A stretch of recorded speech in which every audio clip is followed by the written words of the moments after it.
Tanan kita nagakaon. Halos tanan kita may paborito nga pagkaon.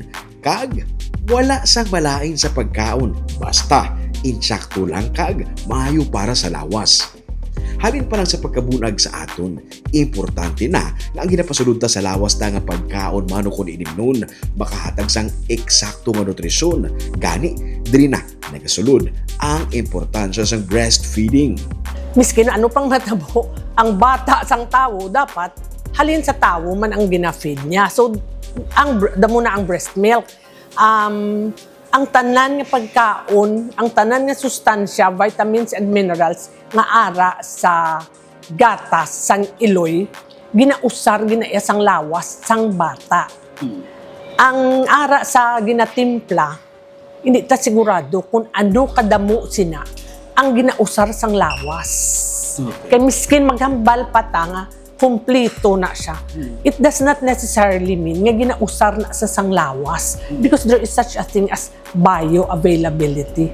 Kung ginausar gid bala sang lawas, miskin kita, bigla mo ganita muson, kaya nagaginawa malang na.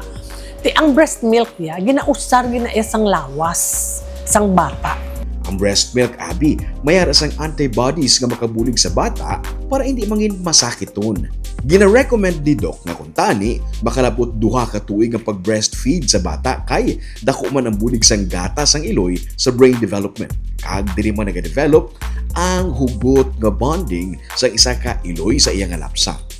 Bisan kumpleto ang breast milk sa nutrisyon, nagadamo ang kinahanglanon nga nutrisyon sa isa ka bata. Gani, pagtapak sang 6 ka bulan, masugod na ang complementary feeding.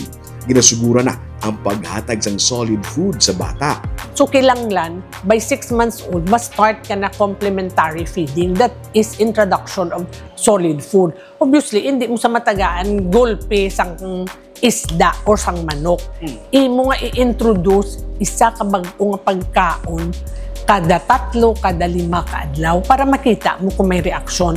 Pero hambalon mo gid ang parents na mag-prepare sang food should be clean, should be properly prepared, properly cooked. Kag nagasugod kita sa gindunot gid katama, nga mamash gid katama, nga wala obviously sang hidko, sang tulan. Usually ako ya personally, nagasugod ko sa vegetables. Bikanon, dason vegetables.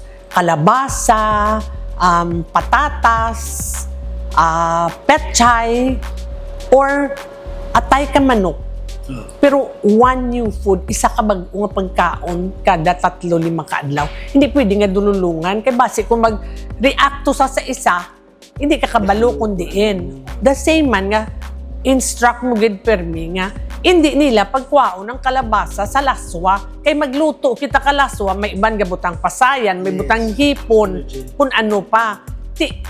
May mga tao man gid nga allergic ya sa seafoods.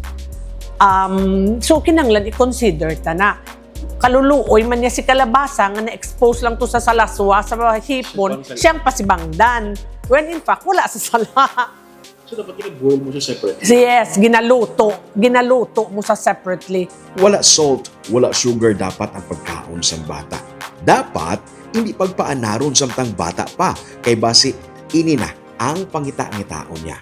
Tandaan nga hindi man madali-dali pakaon ng kabataan sang solid food kay naanad sila sa gatas. Kag ang kabataan nakulbaan sa mga bag-o nga bagay gani kinahanglan anay nga sulit-suliton antes niya inay maanaran. Labaan ang pasensya. Siling ni Doc, mas maayo nga ginaistorya ang bata samtang ginapakaon.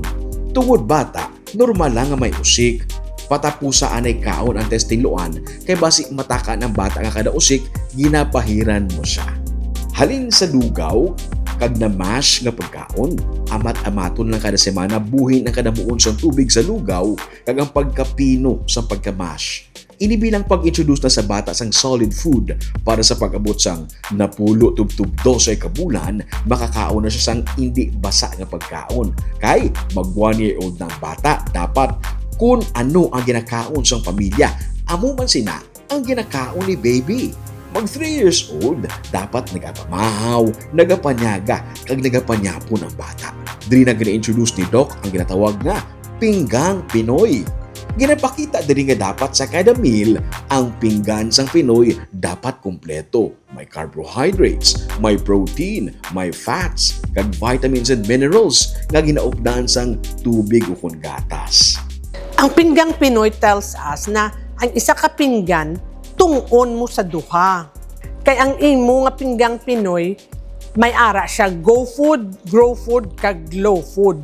Tungkon mo sa duha. Ang ini nga tunga balaho, pwede man right or left, wala kaso. Basta ang pihak nga tunga should be made up of fruits and vegetables. Hindi sabaw. Kay ang sabaw, tubig, wala sustansya, hindi na sa utan.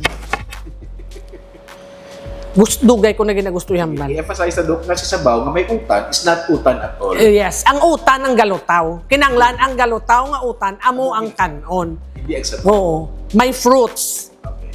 Hindi juice ha. No. Kay ang juice is what we call empty calories. Na, amo na sa. So tunga gid sang pinggan, fruits kag vegetables. Ang sa pihak, dako gid nga portion, tungon mo naman liwat bi ang isa ka tunga, pero dako nga portion daw mga 2/3 is carbohydrates. Pilipino taya, rice, bread. Kung Italiano, kati pasta, kung inche ka noodles. Okay. Dason, gamay nga portion, mga 1/3 protein. Isda, itlog, pwede manok, pwede baboy, pero ang tambok, dutaya lang.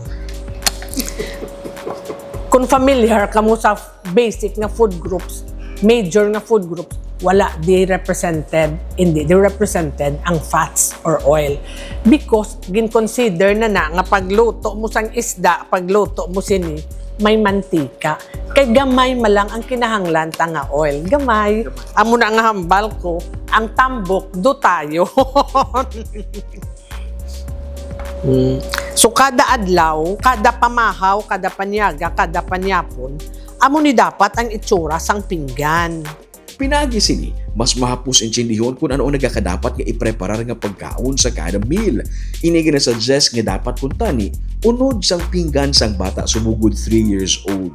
Pero ang pinggang Pinoy ang gina-apply pati sa adults sang panagaedad na. Lain naman ang amount sang kada part sang pinggan. Ang pinggang Pinoy ang guide lamang para sa eksakto nga nutrisyon. Subong nga Nutrition Month, advice ni Doc na tandaan, sa brain development sa bata, importante katama ang role sa pagkaon kag nutrisyon. Pero tandaan man nga hindi malikawan nga ang bata mayara sa mga food allergies o kung ang bata gulpi lang makatulon sa kung ano nga bagay. Sa emergency room sa Riverside Medical Center, may intended nga area para lang gid sa mga kabataan. May laboratory man nga open 24 hours kung may dapat nga ipalab kag may urgent care clinic na ginatawa. Pwede makapa-check up bisan ano nga oras kay bukas ini 24 hours a day, 7 days a week. Kung kinahanglan magbakal sang bulong o kung vitamins para sa bata, mayara man sang Riverside Pharmacy. Mayara sang drive-thru nga open 24/7 kag pwede man magapa-deliver sang bulong. For more inquiries, magtawag lang sa number sa inyong screen.